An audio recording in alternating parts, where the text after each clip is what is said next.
Bonjour et bienvenue à ce Dialogue Fidélité. Mon nom est Marilyn Bardagy, vice-présidente de district chez Fidélité Investments.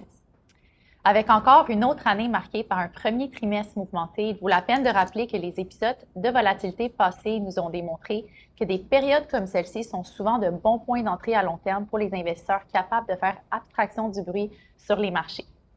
Notre invité aujourd'hui affirme qu'il ne s'agit pas de prédire les creux, mais d'accroître progressivement le risque et de se concentrer sur les opportunités que le marché n'a pas encore pleinement assimilées. Alors, où investit-il de manière sélective? Qu'est-ce qui semble encore trop cher?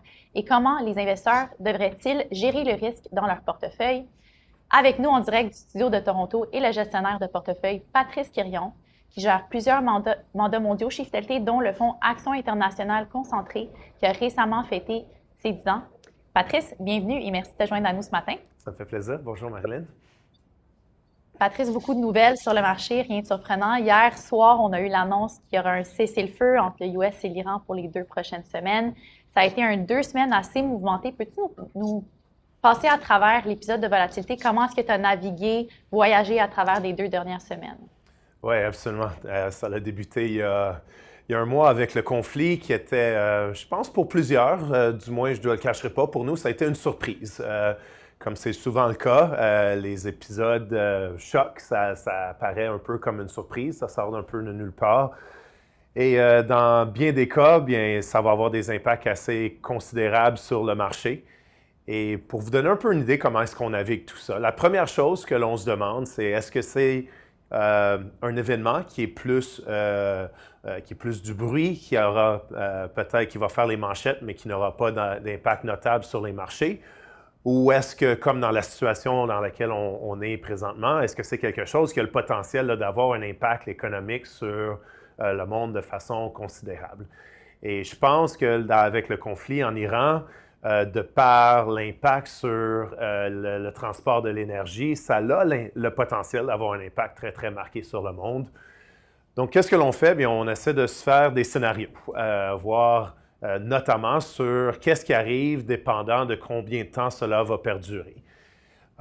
Évidemment, le marché fait la même chose, ça apporte beaucoup d'incertitudes, les titres réagissent, et c'est de garder en tête où sont nos scénarios versus qu'est-ce que le marché a reflété en termes d'évaluation, à travers une panoplie de titres, mais surtout là, en termes de secteur, de façon générale. Je pense qu'au cours des dernières semaines, ce que l'on a vu, c'est clairement l'impact sur le prix de l'énergie. Donc, on se posait la question, qu'est-ce qui est maintenant reflété dans la valeur des titres producteurs pétroliers, par exemple? Et est-ce que c'est quelque chose avec quoi on est confortable de faire notre scénario de base? Les titres ont été jusqu'à des points où est-ce qu'on a escompté un prix du baril autour de 90-95 $ à long terme.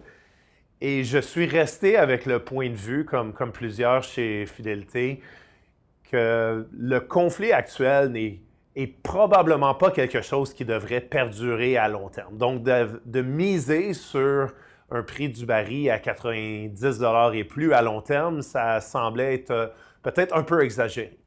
Donc, avec les jours et les semaines qui passent, le marché qui réagit, on commence à graduellement ajouter au risque dans le portefeuille, essayer de trouver les portions du marché qui ont peut-être surréagi à cette incertitude et de plus en plus à ne pas simplement réagir aux nouvelles, mais à se positionner, à se poser la question de quoi est-ce qu'on veut que notre portefeuille ait l'air dans 3 mois, dans 6 mois, et essayer de vraiment prendre avantage de la situation actuelle, malgré l'incertitude, malgré que jusqu'à hier, on n'avait pas une idée précise, loin de là, de quand on va avoir résolution, un cessez-feu ou une résolution à plus long terme.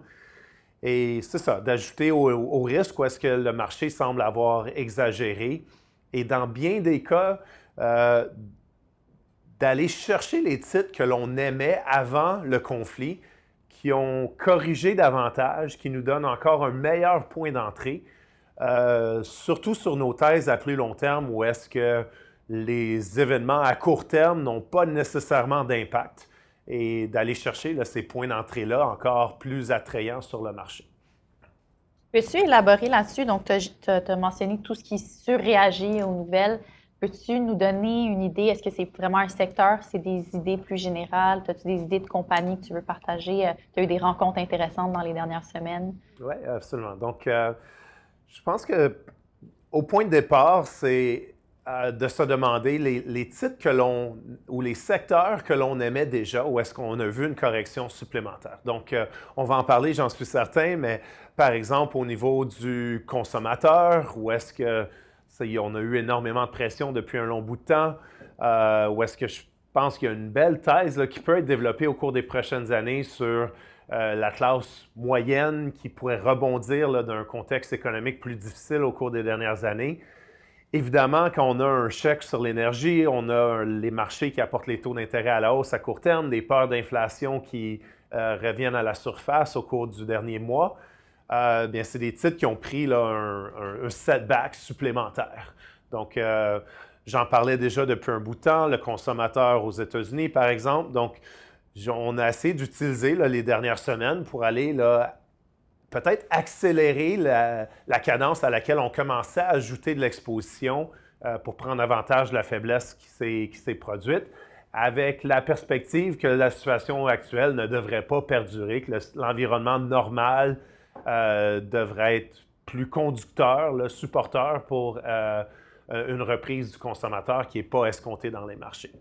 Ça sera un Quand exemple. tu parles consommateur, Patrice, tu parles le secteur de la consommation discrétionnaire spécifiquement. Est-ce que tu as des idées peut-être tu ne peux pas nommer de compagnie, mais des idées de thèmes un peu plus spécifiques que tu pourrais partager? Oui, absolument. Donc, c'est ça. C'est ce qui est plus discrétionnaire, c'est les dépenses qui ont été affectées par quand même un déclin marqué de la confiance du consommateur depuis un bon bout de temps.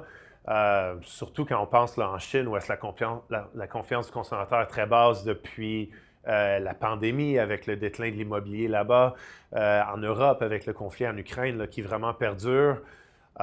Donc, c'est ça, c'est des thèses à plus long terme sur les dépenses discrétionnaires qui sont liées avec, en partie, la confiance, mais en partie, le pouvoir d'achat qui a été vraiment érodé là, après le choc inflationniste qui a suivi la réouverture après la pandémie, mais qui a apporté des taux d'intérêt à la hausse également.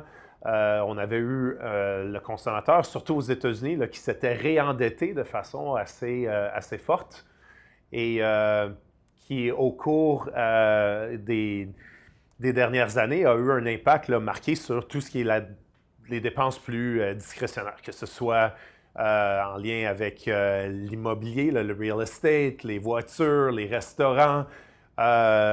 Et étant donné que ça fait un bout de temps que ça perdure, je pense que le marché a bien reflété ça. Donc, sans nommer de titre, mais par exemple, au cours des derniers jours, semaines, on a commencé à acheter certains titres dans le secteur des restaurants aux États-Unis, comme un exemple de ça. On a continué à regarder l'exposition qui pourrait bénéficier d'une reprise de l'activité de la construction résidentielle en Europe, par exemple, qui est à des niveaux là, très, très faibles en bas de cycle depuis un bon bout de temps. Là. On parle d'une dizaine d'années que le marché ne se porte pas très bien de ce côté-là. Et évidemment, les taux d'intérêt qui devraient ultimement baisser vont être supporteurs de ça. On a eu l'effet contraire à cause du conflit en Iran. Mais encore une fois, je pense que c'est une situation qui est plus temporaire. Je ne peux pas vous garantir combien de temps ça va perdurer. On a eu des bons signes là, depuis hier soir. Mais je pense que la tendance devrait revenir vers des taux d'intérêt plus bas, une inflation qui réduit un pouvoir d'achat du consommateur qui augmente après une période de deleveraging et un niveau de confiance là, qui part d'un niveau creux, selon moi, qui a le potentiel là, d'apporter une reprise de ce côté-là. Donc, selon toi, cette idée par rapport aux consommateurs-là, c'est pas juste propre aux US, c'est vraiment US, Europe, Chine également. Tu es un des gestionnaires qui parle énormément de la Chine. Peut-être qu'on peut naviguer cette géographie-là. Est-ce que c'est toujours un pays d'intérêt ou un area d'intérêt pour toi là, en termes d'investissement? Oui, absolument. Quand on pense à... J'ai tendance à toujours mettre différents cycles, secteurs en perspective de où on est dans leur cycle économique, dans leur cycle proche à une industrie. Et en termes de géographie, ça fait longtemps qu'on en parle et il n'y a rien qui a changé dans ma vue là, au cours des derniers mois, malgré le conflit au Moyen-Orient. Je pense qu'on est à un point de départ, là, près du creux en Chine, que ce soit du côté du consommateur, comme on vient de parler, mais également en termes de dépenses corporatives, dépenses gouvernementales, où est-ce qu'il y a plus place à avoir un support fiscal, de par une situation fiscale qui est un peu plus saine que ce que l'on voit aux États-Unis, par exemple. Même chose en termes de dépenses corporatives. Mais je pense que c'est vraiment là, au cœur de tout ça, c'est le consommateur qui semble être en creux de cycle après un cycle immobilier qui a été là, défavorable pendant un bon bout de temps.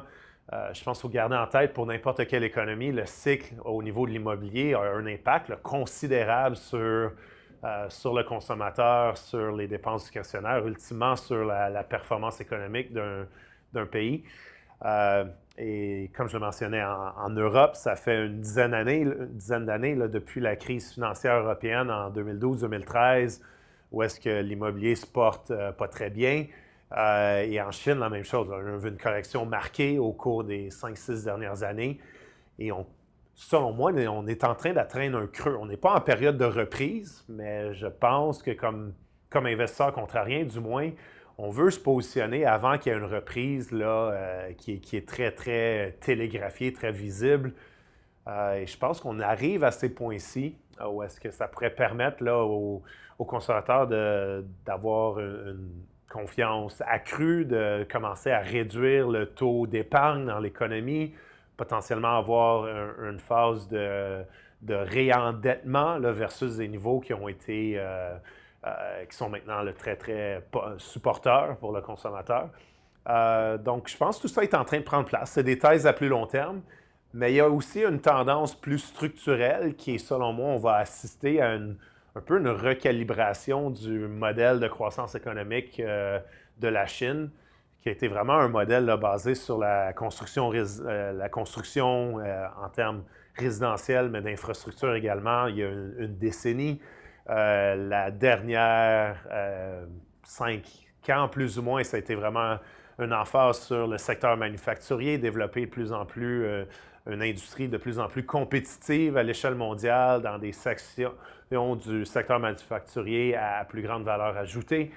Je pense que ça, c'est encore en train de prendre place, mais c'est plus l'histoire des 5 dernières années plutôt que l'histoire des 5 prochaines années, je pense. Tandis que l'histoire, je crois, pour la prochaine décennie, c'est une économie qui va devoir là, devenir de plus en plus une économie, comme une économie de pays développés, avec la consommation domestique, en termes de biens, mais de services également, qui est vraiment au cœur de cette croissance-là. Et je pense que c'est ça, on a un peu une combinaison aujourd'hui d'un moment où est-ce qu'on est en creux de cycle, potentiellement au début d'une tendance plus séculaire également. Donc, je demeure très confiant de ce côté-là à plus long terme. Sur ça aussi, Patrice, il y a quelques gestionnaires chez nous qui parlent de la vieille économie, d'investir aussi dans les commodités, les ressources naturelles. Est-ce que c'est quelque chose qui est, selon toi, un bon créneau d'investissement présentement? Encore une fois, mon approche contrarienne m'a vraiment apporté à ce secteur-là, notamment le secteur des métaux. Il s'était exprimé dans mon cas, là, surtout à travers le cuivre.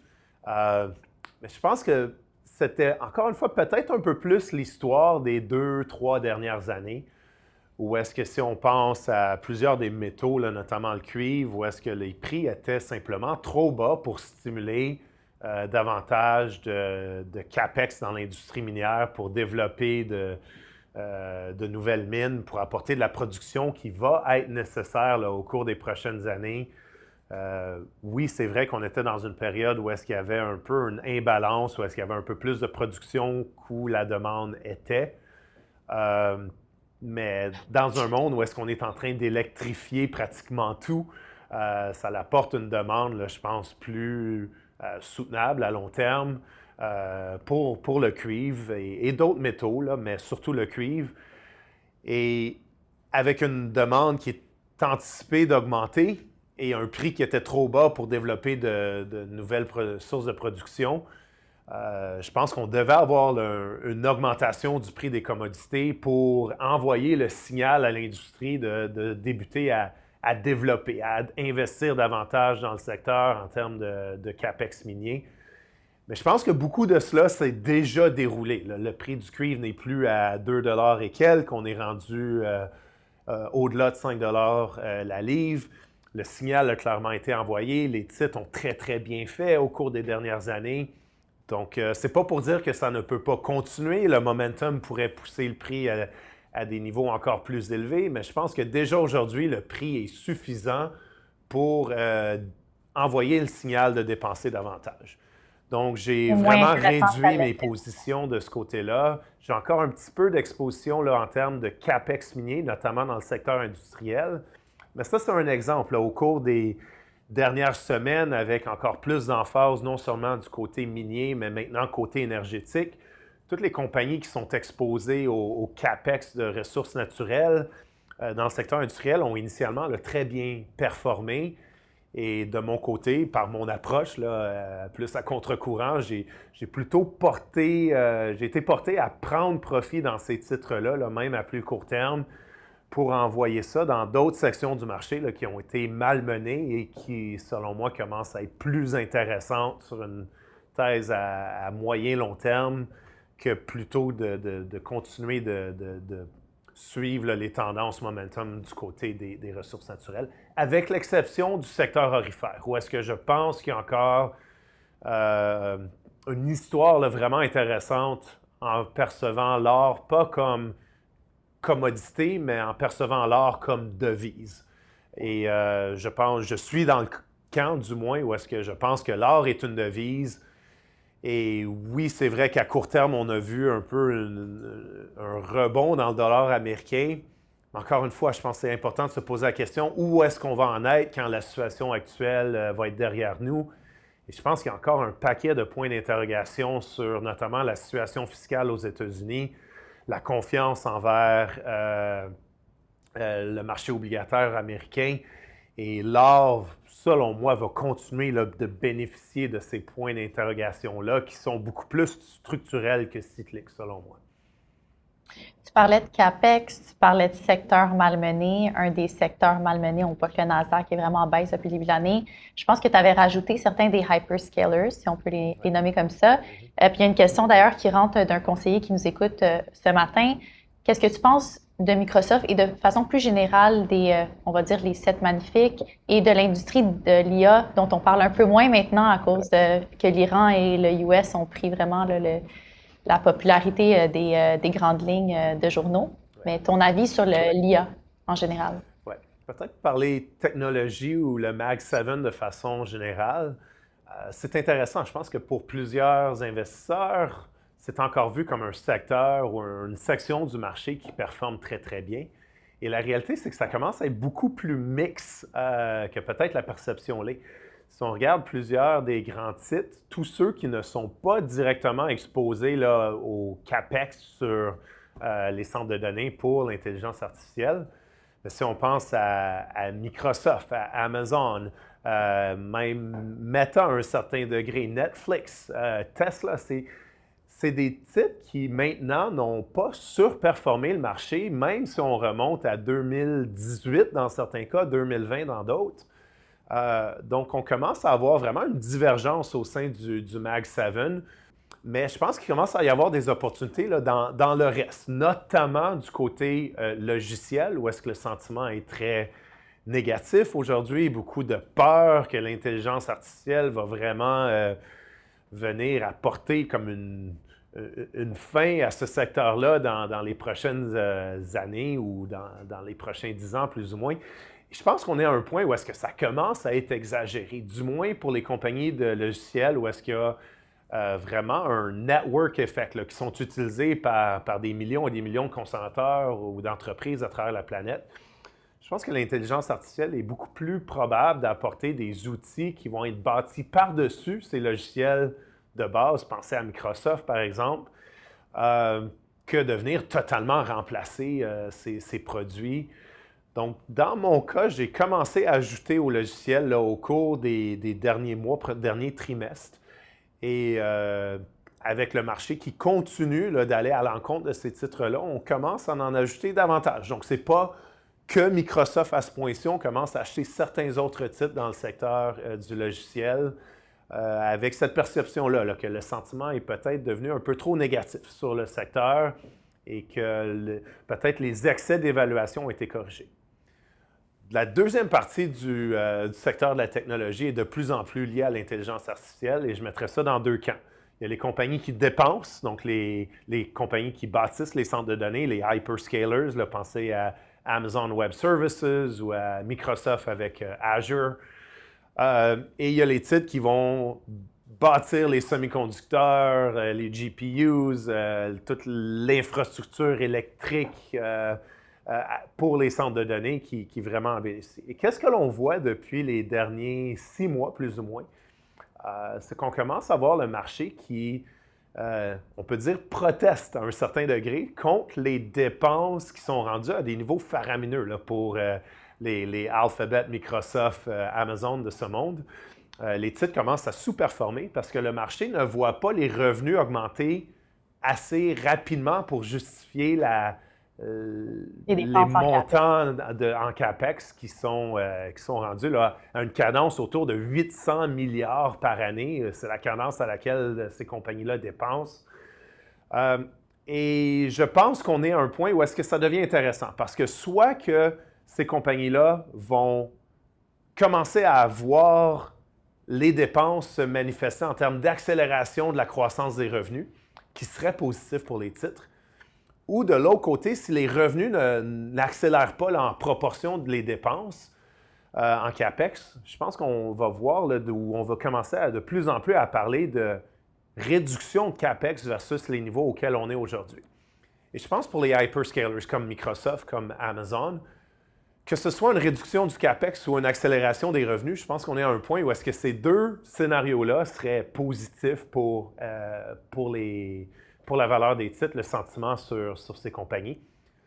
Mais de l'autre côté, si on commence à parler de scénarios de réduction des dépenses en CAPEX pour l'intelligence artificielle, le centre de données, je pense qu'on commence à introduire de plus en plus de risques sur les titres comme NVIDIA ou Broadcom ou tout ce qui est attaché là, de près ou de loin au CAPEX sur les centres de données. Et c'est beaucoup de CAPEX dans le marché, c'est beaucoup de market cap. Et c'est une portion du marché là, qui me rend de plus en plus nerveux. Donc, c'est ça. Mon approche est plus de bénéficier où est-ce que le marché a déjà réagi négativement sur les hyperscalers et de continuer de laisser de côté là, tout ce qui est plus semi-conducteur. Quand tu parles marché réagit négativement, on s'est parlé un peu en prévision de cet appel-là, on a parlé des produits chimiques ou des dérivés, en fait, des secteurs dérivés qui ont eu un impact suite au conflit Iran-US, pour revenir à ça. Ou d'autres, est-ce que tu trouves des opportunités, mis à part le secteur discrétionnaire ou marginalement certains des hyperscalers, comme tu as mentionné, ou d'autres, est-ce que tu vois des opportunités à cause de ce qui se passe en ce moment, Patrice? Ouais, si on peut mettre ça dans le contexte à plus court terme, au cours des dernières semaines, qu'est-ce que l'on a regardé? C'est quelles sont les compagnies qui pourraient tirer avantage du conflit actuel et où est-ce que le marché n'a pas encore réagi? Parce que c'est facile de dire on va acheter une compagnie qui a des terminaux pour exporter du LNG à partir des États-Unis, par exemple. Mais le marché comprend ça très, très bien. Par conséquent, les titres ont déjà monté. Donc, d'acheter le secteur énergétique, et selon moi, c'était plutôt de miser sur la durée du conflit actuel plutôt que de dire le marché n'a pas compris qu'est-ce qui se produit. Mais il y a certains secteurs ou sous-secteurs industrie où est-ce que c'est plutôt des effets de deuxième ou troisième dérivés, où est-ce que l'on a passé là, beaucoup de temps à essayer de comprendre est-ce que c'est des titres qui pourraient en bénéficier et où est-ce que le marché n'a peut-être pas 100% pricé ça. Donc, encore une fois, je ne peux pas parler de titres spécifiques, mais si on pense au secteur des produits chimiques, par exemple, où est-ce que, avec beaucoup de la capacité qui a été forcée de fermer, là, surtout en Asie, à cause qu'il n'y avait plus surtout autour du NAFTA, là, qui est un peu le building block pour plusieurs produits chimiques, ça fait en sorte qu'on est en train de créer là, une pénurie de certains produits qui fait en sorte que pour une compagnie qui aurait encore accès à la production, que ce soit en Europe ou aux États-Unis, ça pourrait être des compagnies qui vont vraiment bénéficier là, de la situation qu'on a créée. ou des distributeurs, par exemple, qui sont capables de faire l'arbitrage entre c'est une compagnie X qui a besoin d'un produit chimique ou autre qui provenait historiquement de quelque part en Asie et que maintenant ce n'est plus disponible, qui doivent aller, aller faire l'approvisionnement de ça dans une autre géographie. Ça crée des opportunités d'arbitrage, ça crée l'opportunité d'augmenter les marges pour des compagnies de distribution qui sont un peu au cœur de cela. Et ce qui est intéressant, c'est qu'il y a certaines de ces compagnies-là qui étaient des titres qui étaient déjà en creux de cycle, où est-ce que l'évaluation était déjà très intéressante, selon moi, même avant les événements que l'on vient d'avoir, et qui a le potentiel là, d'aider les fondamentaux à passer d'un niveau là, plutôt déprimé en bas de cycle vers quelque chose d'un peu plus favorable. Peut-être la même chose du côté du transport. Si on pense à l'industrie, pardon pour l'anglais, on les appelle les freight forwarders, les compagnies qui sont en charge de faire tout la coordination logistique entre les compagnies qui veulent livrer versus les compagnies qui offrent leurs services pour que ce soit dans l'industrie maritime, l'industrie aérienne là, en termes de freight forwarding. Avec le choc sur la capacité que l'on vient d'avoir, on a eu les prix du transport qui ont augmenté de façon très, très forte, très, très rapidement.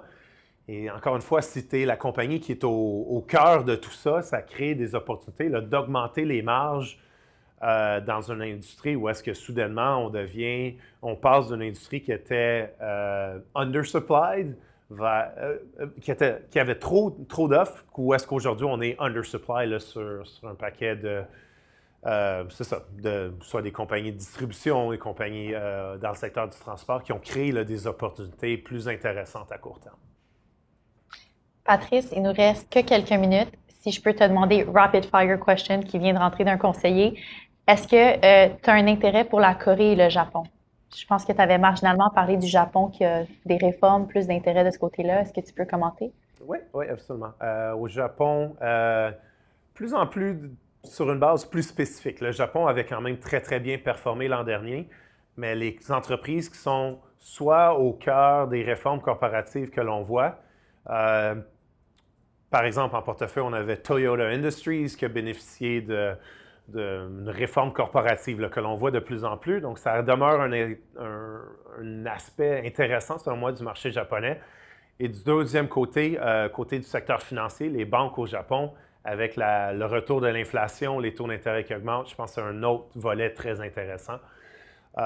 Et il y a plusieurs compagnies qui pourraient bénéficier là, d'une reprise manufacturière un peu plus at large, notamment au secteur de l'automatisation, de la robotique, où est-ce que le Japon est vraiment le leader mondial dans plusieurs de tout ça. C'est peut-être un autre aspect que je pense qui est intéressant au Japon. En Corée, j'ai de l'exposition à Samsung Electronics, donc côté mémoire, qui est un peu un volet qui est lié à l'intelligence artificielle, qui était vraiment en creux de cycle il n'y a pas très longtemps, où est-ce qu'on a vu un rebond très, très marqué. Peut-être un peu plus dans le mode prise de profit pour moi, mais il y a encore un peu d'exposition en Corée. Merci d'avoir écouté cette balado-diffusion Dialogue Fidélité. Si ce n'est pas déjà fait, abonnez-vous à Dialogue Fidélité sur la plateforme de balado-diffusion de votre choix. Et si vous aimez ce que vous entendez, laissez un commentaire ou une note de 5 étoiles. Pour plus de renseignements sur les web-émissions en direct à venir, veuillez consulter fidélité.ca. N'oubliez pas de suivre Fidélité Canada sur LinkedIn, YouTube et Instagram et de vous abonner au Dialogue Fidélité sur votre plateforme de balado-diffusion préférée. Nous conclurons la balado-diffusion d'aujourd'hui par une note légale. Les opinions exprimées dans cette balado-diffusion sont celles des participants. Elles ne reflètent pas nécessairement le point de vue de Fidélité Investissement Canada SRI ou de ses sociétés affiliées. Cette balado-diffusion est fournie à titre d'information seulement et ne doit pas être interprétée comme des conseils en placement ou des conseils d'ordre juridique ou fiscal. Elle ne constitue pas une offre d'achat ou de vente et Fidélité n'appuie, ne recommande ou ne parraine aucun des titres ou des entités mentionnés. Veuillez lire le prospectus d'un fonds avant d'investir. Les fonds ne sont pas garantis. Leur valeur est appelée à fluctuer fréquemment et le rendement passé pourrait ou non être reproduit. Les placements dans les fonds sont assortis de frais, de dépenses et de commissions. Merci d'avoir regardé et à la prochaine!